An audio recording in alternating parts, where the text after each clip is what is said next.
रोशनी का देवर रोज़ रोशनी से कहता कि भाभी मेरी शादी करवा दो। रोशनी अपने देवर से कहती कि तुम्हें कोई लड़की पसंद हो तो बता दो। तो वह कहता मुझे तुम पसंद हो। अपने देवर की इस तरह की बातें सुनकर वह डर गई। उसे बहुत गुस्सा आया। उस दिन से रोशनी अपने देवर के सामने जाने से कतराने लगी। वह जहाँ पर बैठता तो रोशनी वहाँ से उठकर दूसरी जगह चली जाती।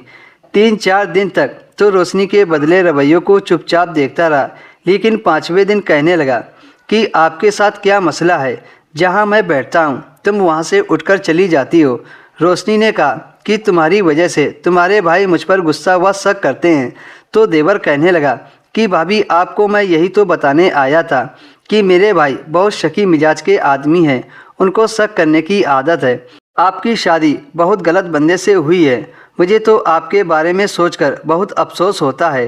देवर की बातों से रोशनी का शक यकीन में बदल गया था, क्योंकि उसे भी कई दिनों से अपने पति का रवैया अजीब सा लग रहा था।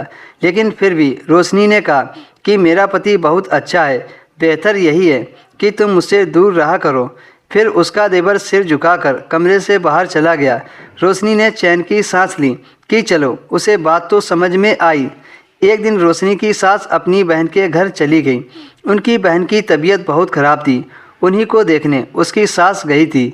अब घर में रोशनी और उसका देवर रह गया था। देवर पढ़ाई करता था तो वह दोपहर में घर वापस आ जाता था। उसके वापस आने के बाद रोशनी अपने कमरे से नहीं निकलती थी। जब रोशनी का पति रात को काम से घर आता तो कहता कि तुम दिन भर देवर के साथ क्या करती हो।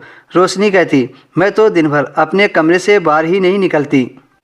तब उसका पति कहता कि तुम झूठ बोलती हो, ऐसा हो ही नहीं सकता कि तुम घर पर रहो और कमरे से बाहर ना निकलो।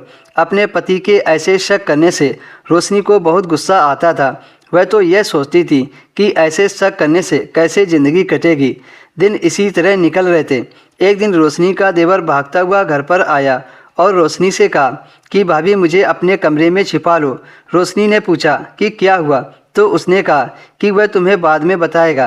रोशनी ने अपने देवर को अपने कमरे में छिपा लिया और वह किचन में काम करने लगी। करीब 3 घंटे तक वो रोशनी के कमरे में छिपा रहा, पर अभी तक रोशनी को ये पता नहीं चला था कि देवर कमरे में छिपा क्यों था। जब शाम हुई तो रोशनी का पति घर आ गया, जबकि उसका पति रात को आता था। घर में आते ही वो अपने कमरे में चला गया और इधर उधर तलाश करने लगा। तभी उसको अपना भाई दरवाजे के पीछे छिपा मिला। रोशनी भी कमरे में आ गई और पूछने लगी कि क्या ढूंढ रहे हो। तब उसके पति ने कहा कि वही जो तुम मेरे जाने के बाद करती हो। ये देखो तुमने मेरे भाई को छुपा रखा है। आज पता चला कि तुम दोनों में क्या चल रहा है। रोशनी ने कहा कि देवर कह रहा था कि मुझे अपने कमरे में छिपा लो। ये बहुत डरा सा लग रहा था तो मैंने इसे अपने कमरे में छिपा लिया। अभी रोशनी की बात पूरी नहीं हुई थी कि तभी उसके पति ने उसके गाल पर थप्पड़ मार दिया और कहा मैं तुझे अपने घर पर नहीं रख सकता, निकल जा मेरे घर से। रोशनी अपने मायके आ गई। उसका पति उसे तलाक देने को राजी हो गया। उसी दौरान रोशनी की सास अपनी बहन के घर से वापस आ गई। जब उसे पता चला तो वह सीधा रोशनी के एक मायके चली गई और अपने छोटे बेटे और बड़े बेटे दोनों को साथ ले गई। तब उसके देवर ने बताया कि भैया आप हर छोटी छोटी बात पर भाभी पर शक करते थे, इसी वजह से मैंने ये चाल चली। शक करने से घर नहीं चलते, सिर्फ बर्बाद होते हैं। भाभी बहुत अच्छी हैं, तुम्हें उन पर विश्वास करना चाहिए। दोस्तों कहानी अगर पसंद आई हो तो वीडियो को लाइक कर दीजिए और हमारे चैनल को सब्सक्राइब कर लीजिए।